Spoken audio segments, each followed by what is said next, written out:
Hey gang, back again with another movie review. This one is a little more retro. It's about a film that came out in 2018, little known franchise you may or may not have heard, called Bumblebee.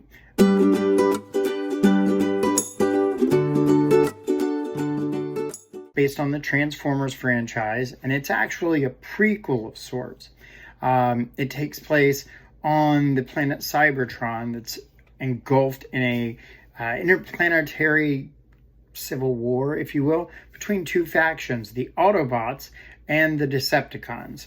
And things make it so bad that Optimus Prime has to send one of his top Autobots, his second in charge, Bumblebee, down to Earth to make their new home, to scout it out and see if it's going to be their new home.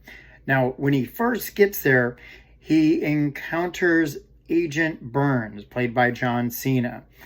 Yes, the wrestler John Cena, and actor. And he isn't sure what to make of Bumblebee, but then Bumblebee, who has his voice at the time, says, "Hey, don't worry, I'm okay, I'm not a threat." And then all of a sudden, the Decepticons show up, as always. And there's a battle, and one of them rips out. You find out how Bumblebee lost his voice in the subsequent movies. One of them damages his vocal cords, if you will, on his robotic voice box. So that's how he loses that. Cut to many years later, a little while later, and Bumblebee has found himself on a junkyard as a Volkswagen Beetle, the yellow classic Beetle that we all know and love. And if you ride the ride at Universal, you can see a yellow VW Beetle at the very end on the left-hand side. It's a little nod to Bumblebee, who saves the day. Anyway, I digress. So Charlie, a young lady who's about to turn 18, and when she does, she finds Bumblebee in not so good of a shape. Asks her uncle if she could have him. He says okay, so she takes him back home, cleans him up, and then lo and behold, she finds out he's an Autobot. He's a robot. They soon become friends, and they are tracked down by not only Agent Burns, but the Transformers, the evil Decepticons, who have infiltrated Section 7, which you'll find out about those in the later movies. And they have a plan that they're going to send Megatron their coordinates and bring all of the Decepticons down to destroy the planet.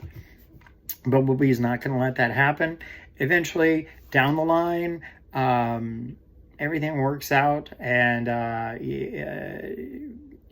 Charlie and then Bumblebee save the day. Sorry, spoiler. Now, the movie takes place in the year 1987, so there's a lot of cool different references. One of my favorites is a reference to a band called The Smiths.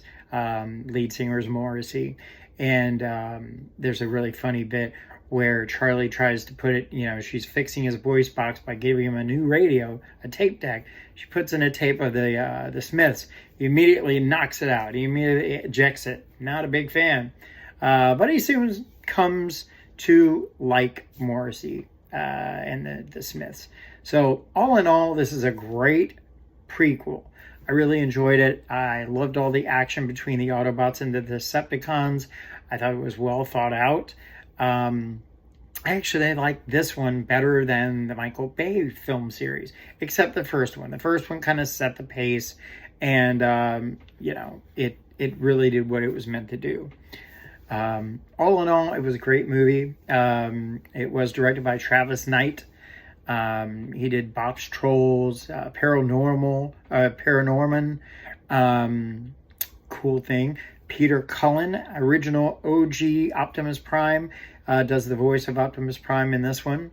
And Dylan O'Brien plays the voice of Bumblebee in this prequel. So Haley Steinfeld plays Charlie.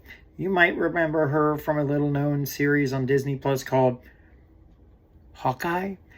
It was one of my favorites. I hope it comes back for a second season. But anyway, I'm really looking forward to going to the movies coming up and seeing Transformers Beasts, Rise of the Beasts. Kind of reminds me of the Beast Wars cartoon that I used to watch when I was younger.